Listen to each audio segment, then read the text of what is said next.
Bom dia, meus irmãos, a graça e a paz em nosso Senhor e Salvador Jesus Cristo, amém? Que bom rever os irmãos, poder estar mais uma vez aqui na cidade com essa igreja. Minha família está hoje aqui na cidade, mas não conseguimos vir todos. A Esté, o Eliezer e o Estevão estão bem, principalmente também a Natália, está bem recuperada, bem melhor. Agradeço aos irmãos as orações, foi essencial, durante esse período de recuperação.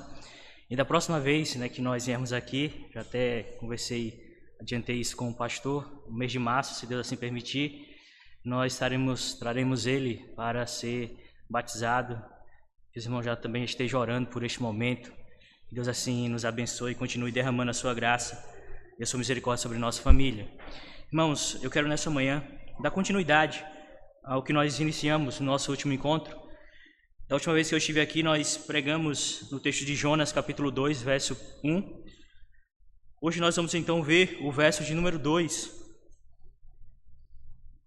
Nós falamos naquela ocasião o porquê deixamos de orar, vimos as consequências que a falta da disciplina de oração na vida de Jonas trouxe para a vida dele, o caminho que ele teve que percorrer para restaurar esse caminho da oração.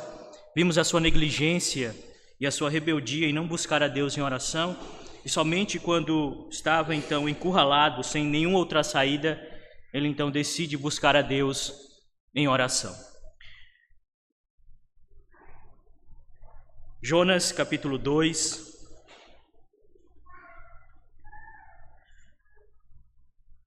Eu vou ler o verso de número 1 e verso de número 2. Diz assim a palavra do Senhor.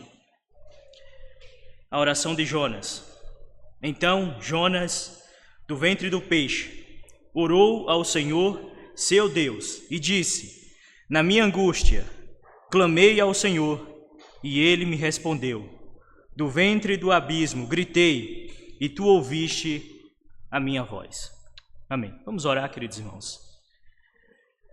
Pai bendito, Pai santo, Pai misericordioso, Deus soberano, estamos mais uma vez em Tua presença, no dia do Senhor, te buscando, ó Deus, em oração, clamando para que o Senhor ouça a nossa voz, a nossa oração, ouça, ó Deus, o nosso coração aflito e traz, ó Deus, uma palavra de restauração, uma palavra, ó Deus, que avive a nossa vida e essa obra que o Senhor começou em nossas vidas. Que nós possamos te servir com alegria, com disposição, que nós não venhamos, ó Deus, fugir da Tua presença, como fez o profeta Jonas, mas, ó Deus, também venhamos aprender com os erros que ele cometeu. Quando encurralado pelas dificuldades, ele não encontrou outra saída, não encontrou outra opção, a não ser olhar para o alto, pela fé, e buscar ao Senhor. Nós também olhamos para o alto, pela fé nessa manhã. Olhamos para o Senhor e consumador da nossa fé, Cristo Jesus. Amém. Amém. Queridos irmãos, não há nada tão frágil como um servo de Deus que perdeu a comunhão com Ele em oração. Não há nada tão frágil neste mundo quando nós, de fato, perdemos essa comunhão com Deus em oração. A nossa força e a nossa vitalidade só podem ser restauradas quando nós estamos aos pés do nosso Deus e do nosso Criador. Nossa força e nossa vitalidade só são restauradas por meio da palavra e por meio da oração. E foi justamente desses dois princípios, da oração e da palavra, que Jonas se afastou. Mas nós vamos ver essa manhã que foi justamente através desses dois princípios que Jonas então se reaproximou do seu Deus, do seu Senhor e do seu Salvador. Por meio da oração, queridos irmãos, nós temos então o privilégio de conversar com o nosso Deus. Quando nós oramos, é como que uma janela fosse aberta e nós então adentramos ao trono da graça de Deus. Quando nós oramos, nós temos esse privilégio desse contato direto com o nosso Deus. Lógico, pelo intermédio de Cristo Jesus e do seu Santo Espírito, que nos auxilia na oração. Então a oração é um dos recursos que nós mais também negligenciamos em nossa vida. É por meio da oração que nós colocamos diante de Deus todas as nossas dificuldades, todos os nossos anseios, tudo aquilo que preocupa o nosso coração, mas é também por meio da oração que nós nos alegramos em Deus pelos seus maravilhosos feitos. É por isso que nós, em algumas ocasiões, fazemos orações de louvor, de gratidão, agradecendo por aquilo que era incapaz que nós realizássemos, mas Deus foi favorável e atendeu a nossa oração. Nós temos também, irmãos, orações cheias de gratidão pelos poderosos feitos do Senhor em nossa vida. Todos nós aqui temos uma infinidade de maravilhas para contar, para expressar daquilo que Deus já fez em nossas vidas. Quanto mais tempo nós vivemos, mais nós temos a agradecer a Deus pelo que Ele tem feito por nós. A oração, queridos irmãos, revela o caráter e a bondade de Deus.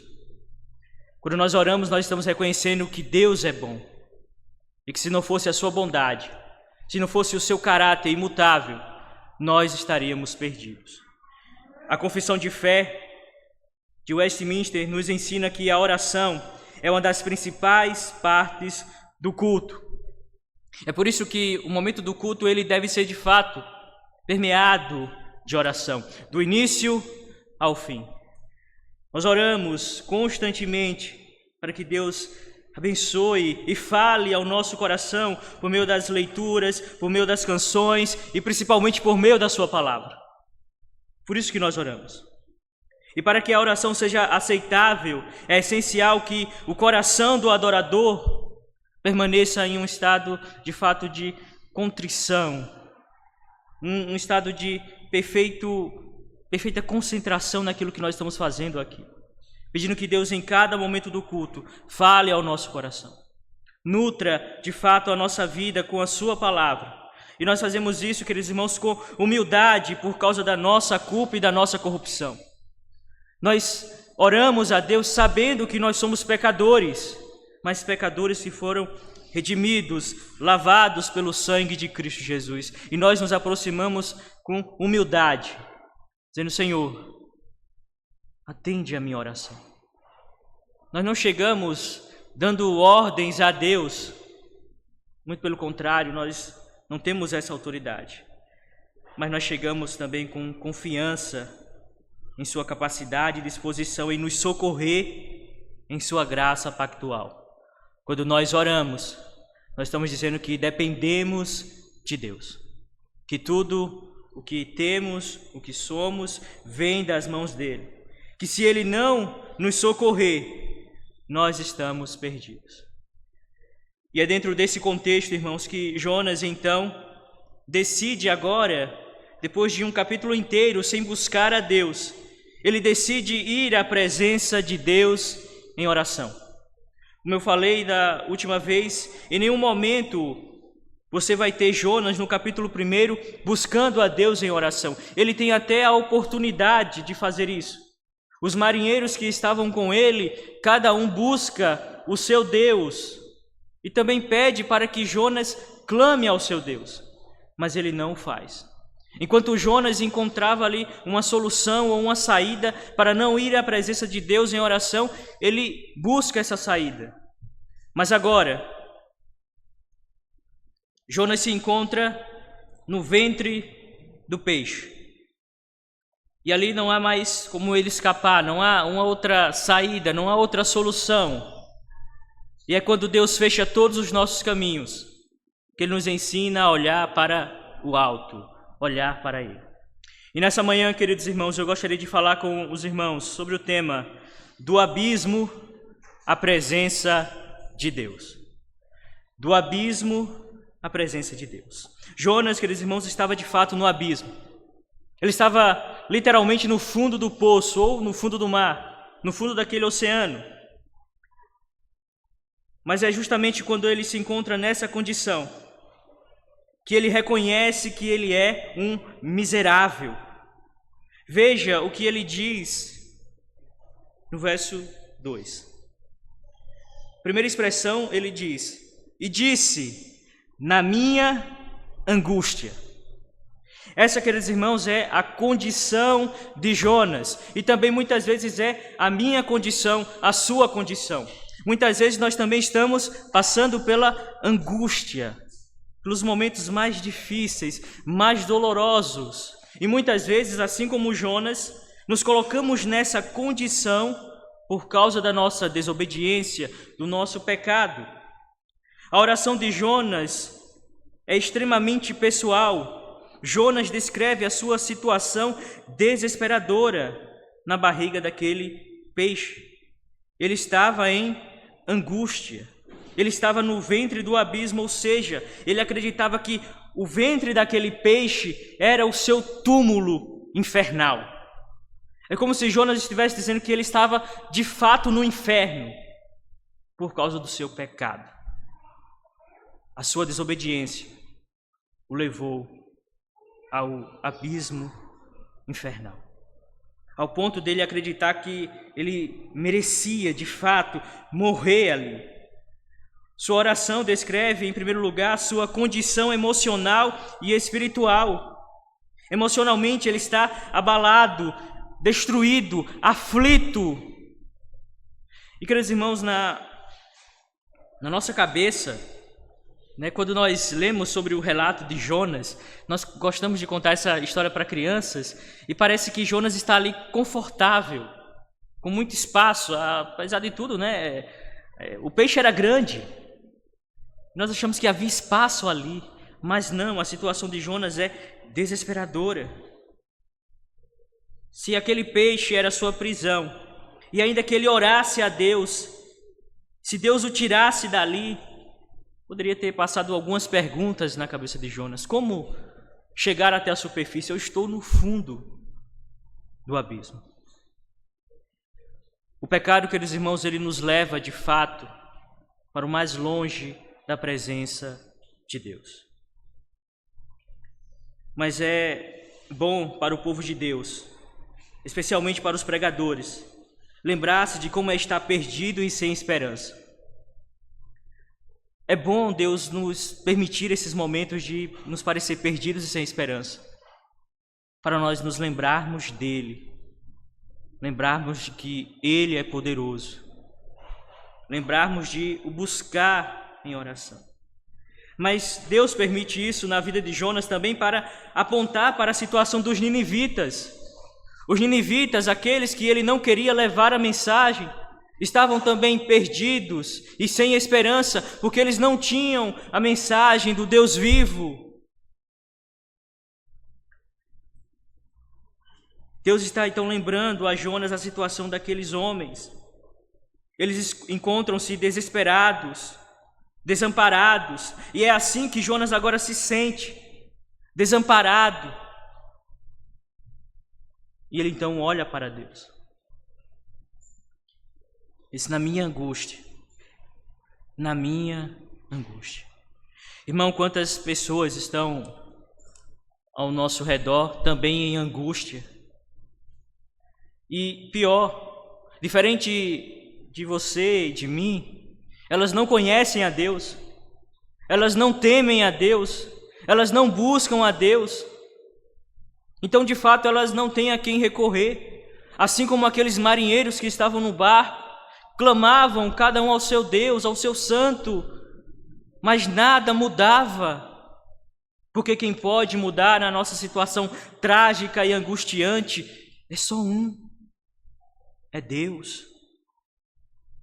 E Deus então leva o seu profeta à angústia, para que na angústia ele lembre do Senhor. Na minha angústia. As muitas dificuldades da vida, sejam elas consequências diretas ou não dos nossos pecados, nos fazem perder a esperança, nos leva ao desespero, mas é justamente quando reconhecemos nossa incapacidade que nós aprendemos a descansar na onipotência de Deus. Jonas então lembra de orar a Deus, porque lembra que Ele é onipotente, que Ele é poderoso, que aquela situação, por mais desesperadora que fosse, Deus poderia resolver. Deus poderia agir em seu favor. É quando somos fracos que Deus opera em nós. É quando nós descansamos na onipotência de Deus que nós aprendemos de fato o que Ele pode fazer. É quando reconhecemos que somos falhos, fracos e pecadores, que Deus entra em cena e age de forma misericordiosa em nossas vidas. Jonas estava com um coração rebelde, fugindo. Irmãos, Deus muitas vezes permite a nossa rebeldia. Você quer pecar, você quer desobedecer, Deus permite, mas com um limite. Depois Ele vai agir e interferir. Se de fato somos seus filhos, Ele vai trazer a sua disciplina, vai nos corrigir, ainda que isso nos traga ainda mais angústia e dificuldade, mas Ele vai nos tratar. Então, assim como Jonas estava sem esperança, ele devia lembrar que os ninivitas também estavam perdidos e sem esperança. A angústia de Jonas, irmãos, também nos lembra o que Cristo sofreu em nosso lugar. Como eu disse, Jonas estava se sentindo como se estivesse em um inferno. Mas ele estava ali por causa do pecado dele, da desobediência dele. Cristo enfrentou a maior angústia por causa do meu pecado e do seu pecado. Não por causa do pecado dele, porque ele não tinha pecado. Mas Jonas estava ali por causa do que ele havia cometido, a sua rebeldia. Ora, ele agora seria alvo do favor de Deus. E uma vez sendo alvo desse favor, nós temos então o privilégio de transmitir essa misericórdia, essa ação de Deus para outras pessoas que também estão em angústia. Irmãos, nós só conseguimos vencer os momentos de dificuldade e de angústia que nós enfrentamos porque Deus está conosco, porque Deus não nos desampara. Mas a pergunta é, e aqueles que não conhecem a Deus? Como é que eles vencem as dificuldades? Como é que eles vencem as aflições? Como que eles conseguem? Se para nós já é difícil, imagine para eles que não conhecem a Deus. Então, assim como Jonas aprendeu da forma mais dolorosa, devemos anunciar esse Deus aos ninivitas ao nosso redor.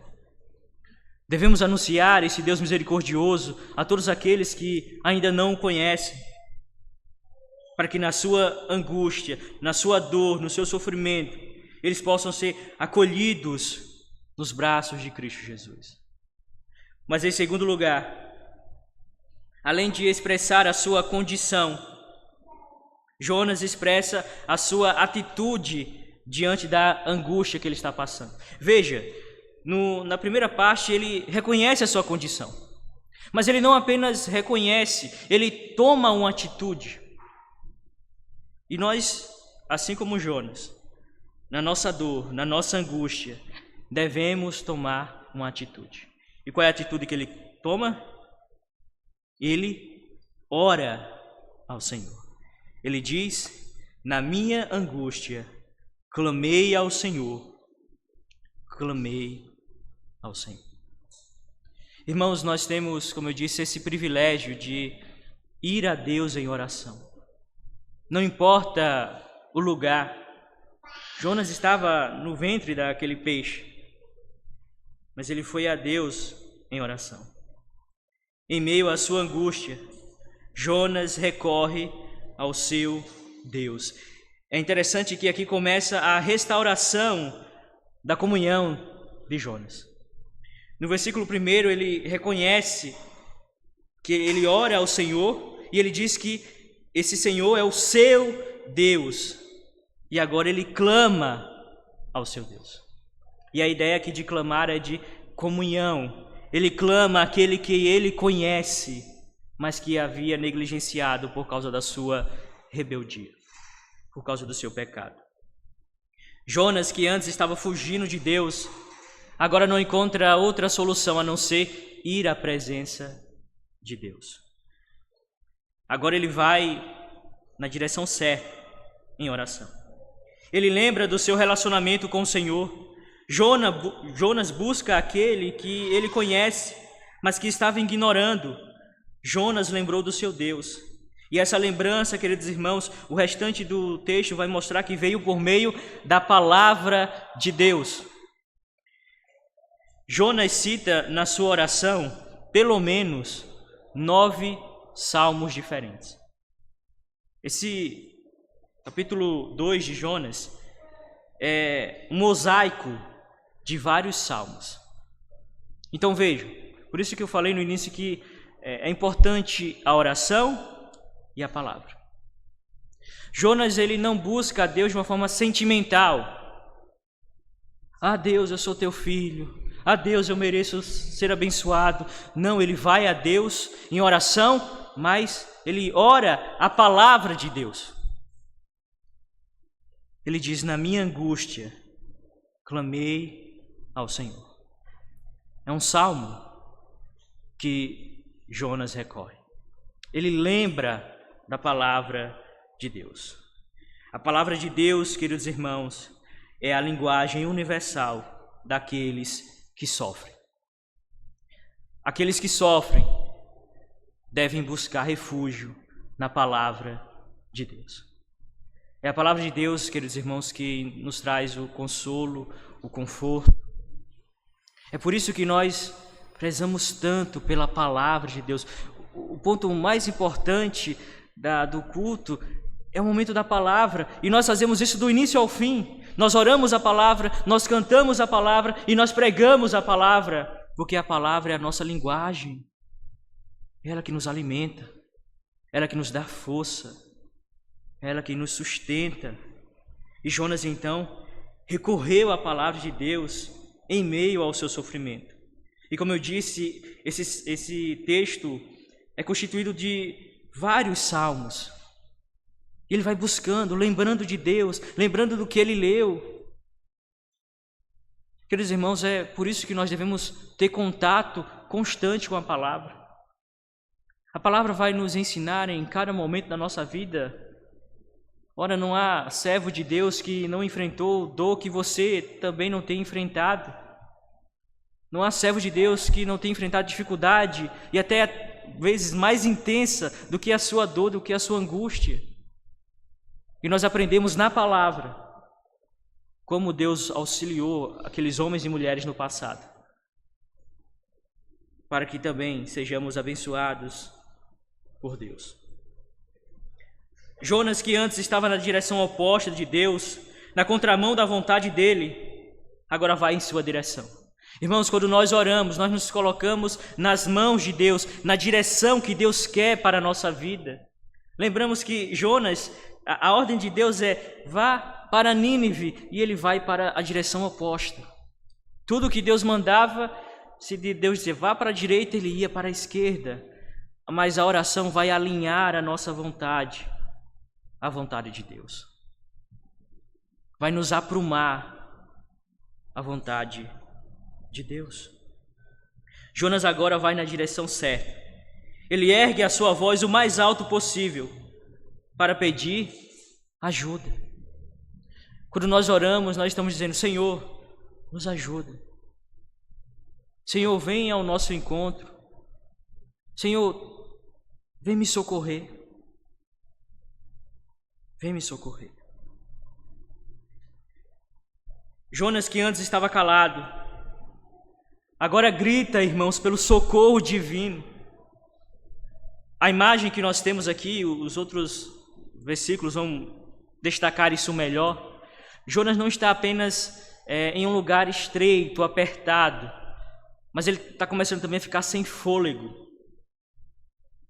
E é nesse momento que ele então usa suas últimas forças para clamar a Deus. para orar a Deus. A atitude de Jonas é muito comum em nossos dias. Quantas vezes nós ignoramos a vontade de Deus?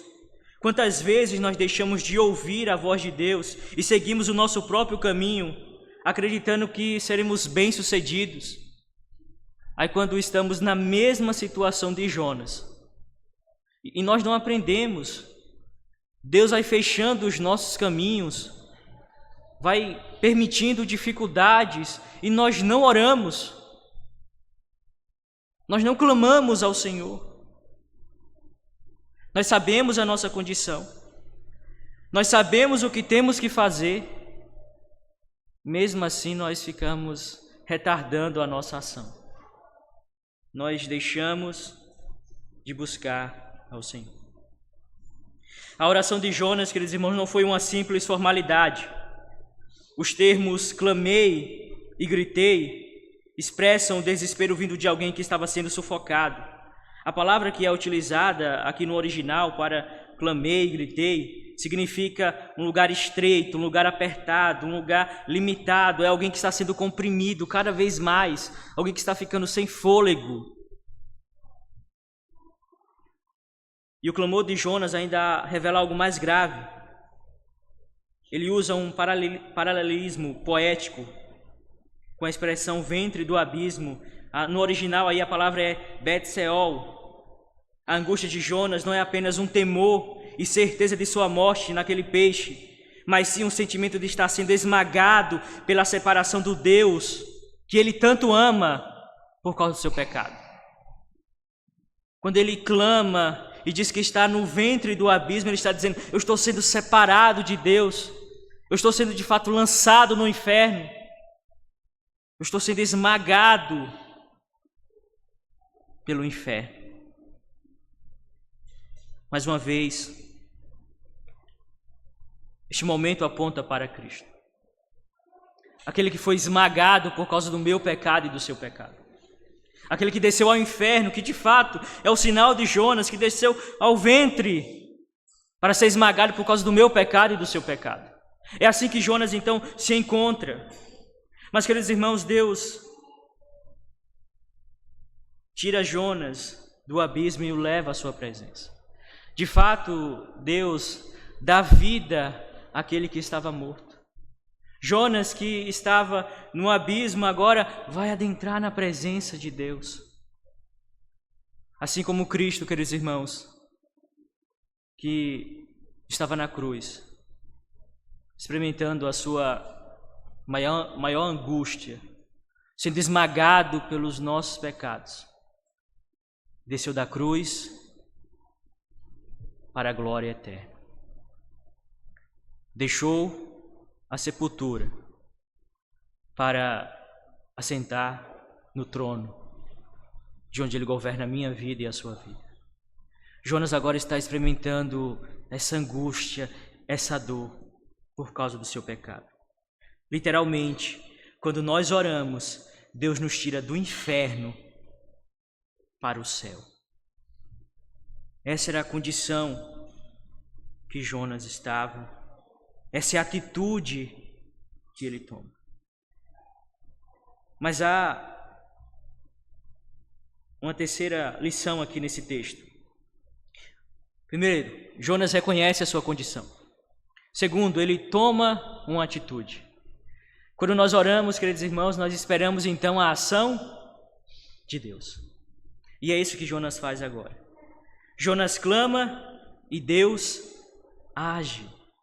Olha o que aqui o texto diz. Na minha angústia, clamei ao Senhor. E o que é que Deus fez? Deus não ouviu?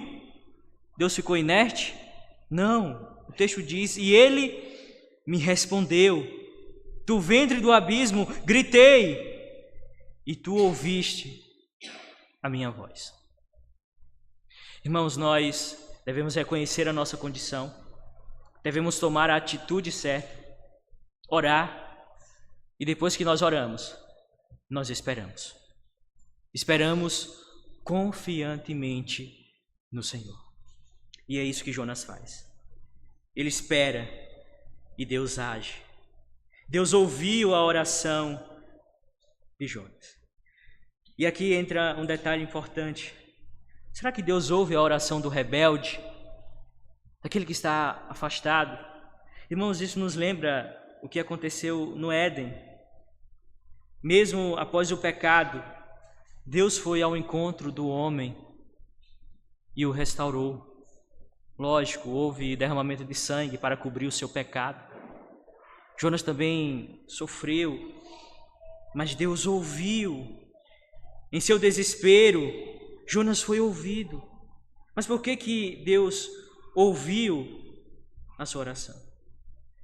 Deus ouviu, queridos irmãos, a oração de Jonas porque, apesar das suas falhas, dos seus pecados, Deus ama o seu profeta, assim como Deus ama a minha vida e a sua vida. E apesar das nossas falhas, fraquezas, não que seja um incentivo para o pecado, mas se Deus nos quebrantar verdadeiramente como Ele quebrantou o coração de Jonas, nós podemos também estar na mesma condição de Jonas, no fundo do abismo.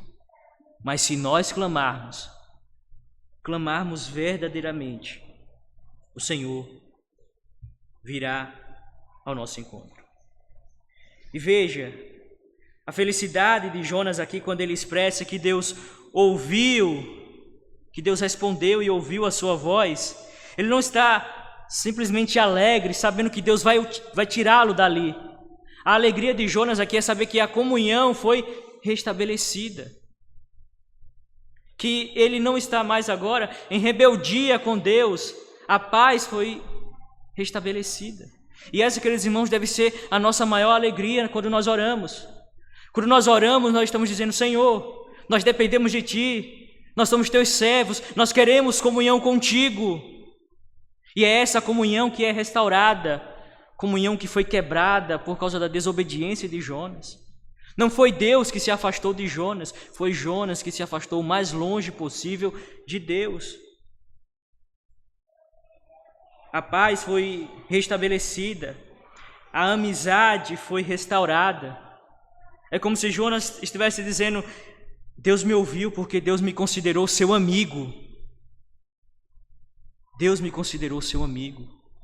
Ele tem cuidado de mim, Ele ouviu a minha voz e Ele vai agir em meu favor. Nossa alegria não deve ser pelo livramento, pelo milagre alcançado, mas sim pelo relacionamento restabelecido.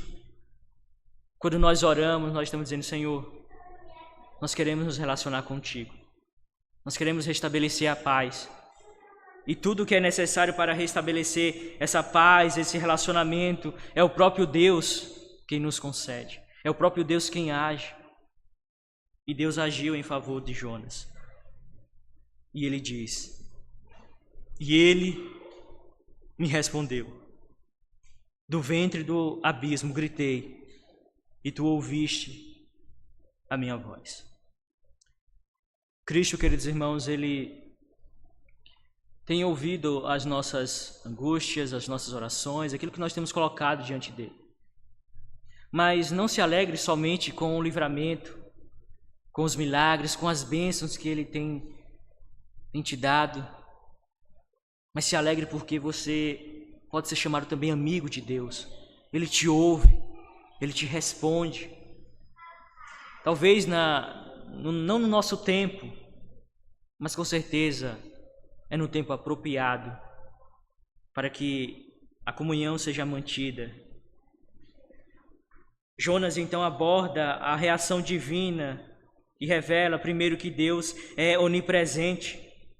Deus ouviu Jonas no ventre do abismo, no fundo dos mares. Mas na frente Jonas vai dizer, né, que quando ele faz essa oração, ele volta o seu pensamento para o templo, para a presença de Deus. É como se ele dissesse: agora eu quero a tua presença. E Deus então restaura essa comunhão. Ele diz: olha, Jonas, eu sou onipresente, eu posso te ouvir no fundo do abismo, no fundo do poço. Ora, queridos irmãos, não há lugar onde a voz do crente, daquele que está arrependido, possa ser suprimida. Deus vai ouvir. Deus vai ouvir o clamor do nosso coração verdadeiro. Deus é onipresente. Deus provou para Jonas que não há lugar tão profundo onde a mão de Deus não possa alcançar e salvar. Jonas experimenta aquilo que Paulo descreve quando ele diz as seguintes palavras em Efésios capítulo 3, verso 18 e 19. A fim de poderes compreender com todos os santos qual é a largura, o comprimento e a altura e a profundidade, e conhecer o amor de Cristo, que excede todo entendimento. Como explicar, Jonas, que Deus te ouviu, mesmo você sendo tão rebelde? Como explicar, Jonas, que Deus te ouviu, mesmo você estando no mais profundo abismo?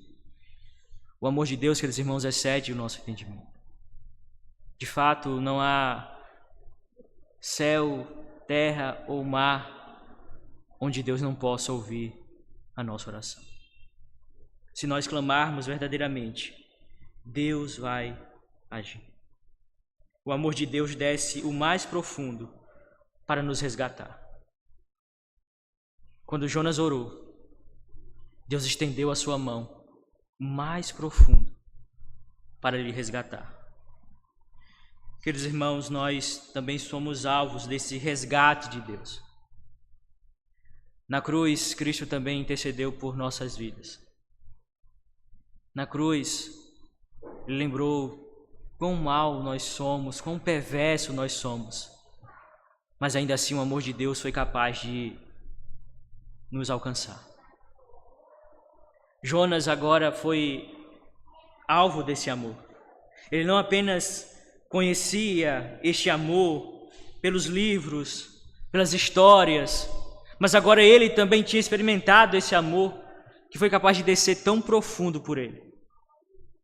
O mesmo amor, queridos irmãos, que foi tão profundo por Jonas, também um dia desceu às profundezas por mim e por você.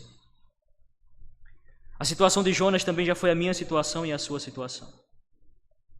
E Deus também não poupou esforços para nos alcançar. É por isso que insisto, quantas Nínives tem ao nosso redor que precisam ser alvos desse amor profundo de Deus. E você, assim como Jonas, tem silenciado, não tem orado, e as pessoas continuam no abismo, continuam caminhando para o inferno, melhor, já estão no inferno.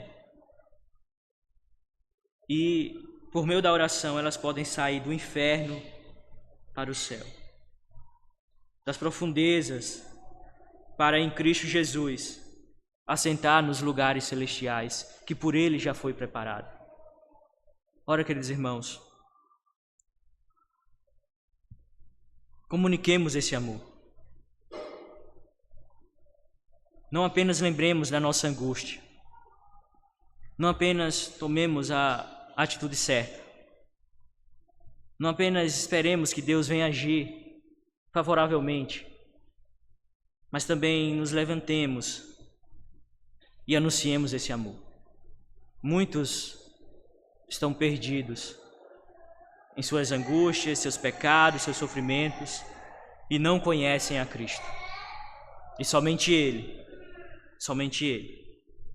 pode nos livrar de toda a nossa angústia. Que Deus assim aplique essa palavra no meio e no seu coração. Vamos orar? Convido aqueles que assim puderem a se colocar de pé.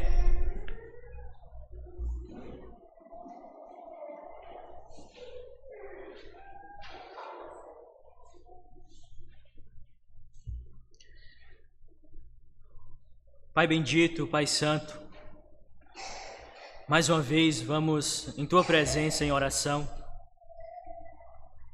reconhecendo, ó Deus, a nossa condição de miseráveis pecadores, reconhecendo que muitos de nós temos enfrentado dificuldades, temos até talvez experimentado algum tipo de angústia, e muitas vezes não recorremos a Ti.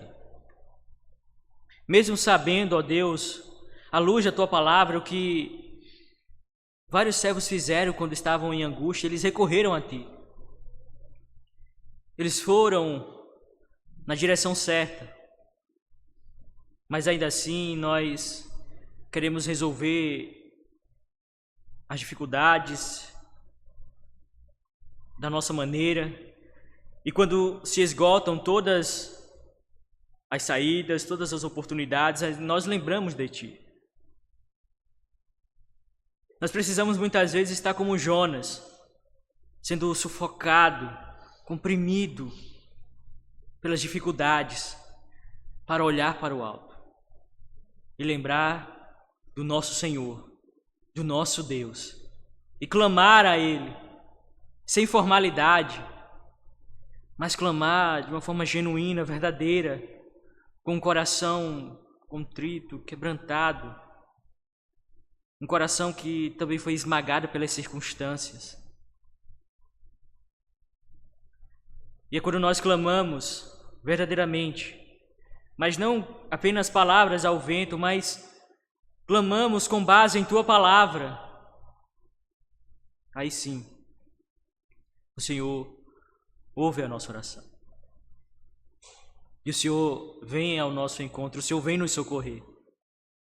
Assim como o Senhor respondeu e ouviu Jonas, o Senhor também nos responde, o Senhor também ouve as nossas orações.